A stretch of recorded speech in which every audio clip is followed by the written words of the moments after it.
Hello people! For today's video, we'll be doing another backdrop setup at kasama ko ngayon ang aking kaibigan.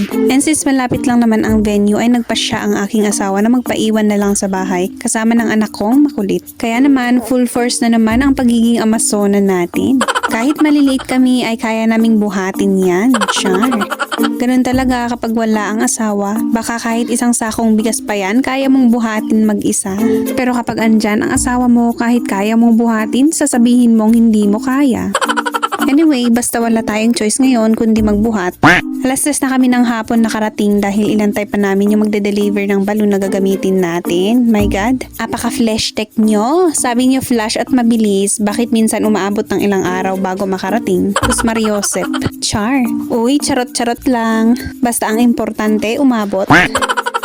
Ayan, sa kakadaldal ko natapos na ang paglalagay ng panel at tela. Nilagay na din namin ang carpet at nag-umpisa na kami mag-pump ng balloons. Hindi namin maayos-ayos yung tela dahil nakalimutan namin yung thumbtacks. Diyos ko, apaka-essential ng pins at thumbtacks lalong-lalo na sa ganitong trabaho.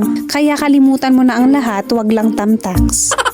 Ang color motif ni Madam Client ay blush pink at rose. Yung kulay ng balloons natin, blush pink, old rose at gold. Konti lang ang ilalagay nating gold para maging dominant pa rin tignan ang pink dahil ang character standee ni Madam Client ay Disney characters. More on Disney princesses. Kaya dapat kikay talaga ang datingan.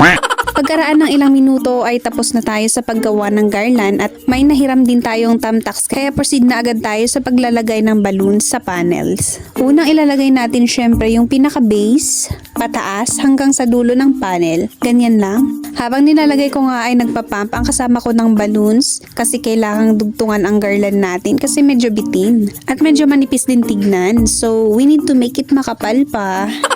Buti na lang hindi sumama yung anak ko kasi sigurado na naman ang kakulitan nun. Mas maganda na rin para walang mangungulit sa atin habang nagtatrabaho. Alam niyo yung feeling namin na pagkatapos namin gumawa ng balloon setup, yung amoy namin magkahalong pawis at goma. Dumidikit yung amoy ng balloon sa damit namin, minsan mahapdi rin sa mukha. Siguradong may makaka-relate din, lalong-lalo na sa mga kagaya naming gumagawa ng balloon setup. Subukan yung humawak ng balloon ng kahit 3 oras. Mahapdi talaga siya sa mukha. Kaya yung anak ko kapag sumasama sa amin, amoy goma din pagkatapos. Kaya kailangang maligo talaga pagka-uwi. Pagkatapos naming magdagdag ng balloons ay ganyan na siya. Medyo makapal na din at mas maayos tignan. Kailangan na din nating ilagay yung mga standees natin kasi paggabi na ng paggabi. Inuna namin yung mga character standees nila Cinderella, Snow White, Belle at Ariel. Nilagay na din namin yung iba pang cutouts natin including yung name ng celebrant. Madilim na talaga ang mga mi kaya hindi na masyadong nakikita sa video. At pagkaraan ng ilang oras ay eto na ang ating final look.